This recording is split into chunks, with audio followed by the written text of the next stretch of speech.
For over 30 years, my husband and I have lived, worked, and shopped in Long Beach.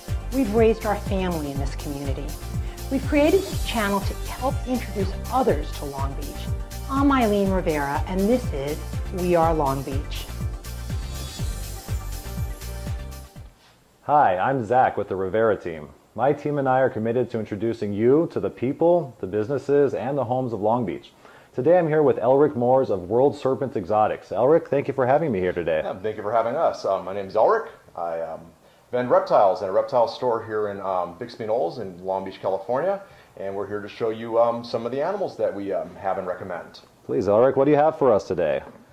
First, I have a variety of baby tortoises. All right. Oh, look at these little guys. Yeah, we like tortoises, so we stock a lot of them, so therefore we sell a lot of them. Tortoises are kind of like dogs. Not all of them are going to work well in all situations. It depends upon the amount of space and time and size that you can accommodate. This is a sulcata tortoise. It's the third largest tortoise in the world. He'll get maybe 100, maybe 200 pounds as an adult. It's a leopard tortoise. It gets about 50 pounds. And this is a marginated tortoise. It gets about the size of maybe a honeydew melon, which if you live in a small apartment, that's a really good choice. These guys eat mostly vegetation, which if you're squeamish about animals eating crickets or rodents, this makes this a really good choice for you. They're very popular with kids. They're extremely gentle, very intelligent, very long-lived pets. Wonderful. Okay. Those are neat. Wow. And what do we have next? Oh, look at this guy. This is an Australian. This is a northern blue-tongued skink. Hey, guy. Yeah. All right. Look, he does have a blue tongue. Yeah, she uses that big blue tongue to smell. These guys are omnivores, which means they'll eat plants and small moving things like crickets and worms. These live about 20 years or so. They're very, very smart. Obviously, you can see it's extremely docile. I cannot recommend these highly enough as pets. They know who you are. Wow, very pretty. Yeah. Very unique animal. So good docile pet for kids, for families. Absolutely. Okay. And omnivores, you said that one was. Sir. Okay. Oh, wow, look at this guy. This is Boss Hog. He is Boss Hog. Boss Hog. He's our pet leopard gecko. He's the largest leopard gecko I've personally worked with. He is pretty. Yeah, these are one of the most popular lizard pets. They're extremely easy to care for. Take almost no work at all. There's minimal feeding involved, minimal cleaning involved. And you can see they're extremely docile. Very friendly. He's soft, too. Yeah, they're soft. He's covered in these fine little bumps. He's got this big fat tail. He uses this tail sort of like a camel for storing surplus food and water. Oh, interesting. Yeah, it makes him famine and drought resistant. These guys come from Pakistan, Afghanistan, Iran, so some of the harshest environments on Earth. So they do really well here in Southern California with minimal work. And these are omnivores as well? No, it's an insectivore. So Insectivore. They'll eat crickets Okay. and worms and small moving things. Very good. Okay, he is neat. So far, all of these animals have been very docile, very easy to handle. Seem like good family pets. Here's one of my favorites. Elric, what do we have here? Oh, this is Red. He's a bearded dragon. This is probably the #1 selling lizard that we stock. Hey, Red. These are easily the calmest and most easy to handle lizard, especially for somebody who might have small nervous children. It takes an awful lot to make one of these guys nervous. You can see he's shedding his skin. Reptiles shed their skin. Yeah, in big patches, sort of like if we have a sunburn. And how often will he do that? About once a month. Okay. About once a month. He's also an omnivore, so he'll eat a variety of insects and then dark leafy vegetables. These guys really use like arugula and dandelion greens. We use a lot of that here for feeding our bearded dragons. They don't mind having their heads touched. They're very, very, very docile. Yeah, very easy to handle. Yeah, and these spikes? They're soft. They're for decoration. They help break up his outline as part of his camouflage. So his back feels a little rough like touching a tree, but this stuff is very soft. You can touch it. It won't hurt the animal. It won't hurt you. Very cool. Yeah.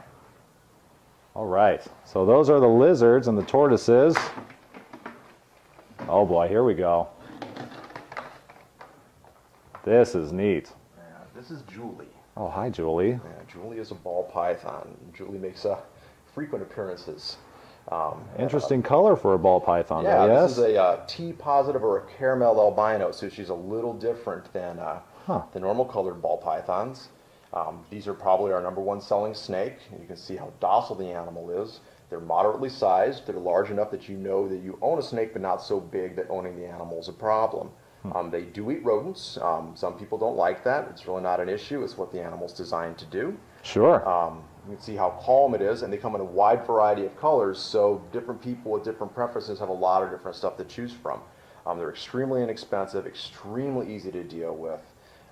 They're only eating once a week, and they don't produce very little waste matter, so the care of these animals is extremely easy. Wow. Fantastic. Great looking snake. Thank you, Elric. And do you have maybe one more animal for us to look at today? I do. Oh boy. This guy looks like a dragon. Yeah, this is Pearl. Well, hey, Pearl. Wow. Yeah, she is an Argentine tegu. And what can you tell us about this tegu? She's also an omnivore. She mostly eats small moving things, but she likes overripe, nasty fruit, stuff that you and I don't want. She uses this big tongue to smell. I can see that. She's tasting me. She's tasting smelling me. Yeah. She uses that big tongue to smell, and she uses that to lap up eggs. Eggs are one of her favorite foods. Okay. She's extremely soft, very calm. If you manage these animals properly, these make very good pets. They do get big. They will require a lot of room in your home. How large will this monitor get? She's about an adult size. To be fair to her, though, she'll need at least 6 feet by 4 feet of floor space. Okay. You could store her in something smaller, but that's really what you're doing. You're storing the animal. You're not setting her up in a position to thrive. Don't want her to permanently live in something that confined. Right. She's intelligent, and if she's overly confined, eventually she'll get bored with life and just sort of give up. So a great pet if you can afford the room for her. Yes, that's exactly correct. Wonderful. Well, this has been great. I've seen so many neat animals today, and I encourage our audience to come down and check out these animals in person. They really are fascinating. In fact, we're going to be raffling off a couple of gift cards for the shop here. Elric has been so kind as to provide a couple of gift cards for us. So please make sure to like and share our video on Facebook and on our YouTube channel, and hopefully you'll win. So thank you for joining us. Elric, would you mind telling us where you're located and what your store hours are? We're at 4236 Atlantic Avenue, Long Beach, California. We're open from 11 to 7 weekdays, 11 to 6 on Saturday, and 11 to 5 on Sunday. Sounds good. Elric, thank you so much. It's been a pleasure. It's my pleasure. Thank you. Okay, and thank you guys. We'll see you next time. If you like what you see here, we invite you to subscribe to our YouTube channel and follow us on Facebook, Pinterest, and Twitter.